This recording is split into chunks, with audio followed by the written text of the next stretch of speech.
తుని బాలిక అదృశ్య ఘటనపై రాష్ట్ర ప్రభుత్వం సీరియస్ గా స్పందించింది. డిప్యూటీ సీఎం పవన్ కళ్యాణ్ స్వయంగా ఈ ఘటనపై ఆరా తీసి అధికారులకు కీలక ఆదేశాలు జారీ చేశారు. కాకినాడ ఎస్పీతో ఫోన్లో మాట్లాడిన పవన్ కళ్యాణ్ గాలింపు చర్యలను మరింత వేగవంతం చేయాలని సూచించారు. అవసరమైతే అదనపు బలగాలను వెంటనే రంగంలోకి దించాలని ఆదేశించారు.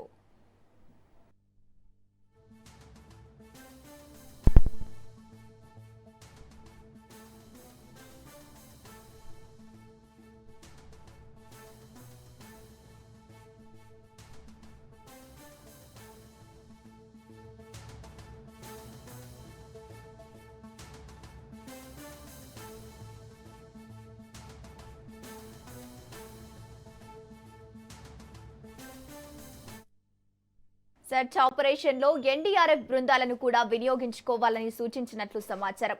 ఇప్పటికే ఎస్డీఆర్ఎఫ్ బలగాలు పోలీసుల గాలింపు విస్తృతంగా చర్యలు కొనసాగిస్తున్నారు.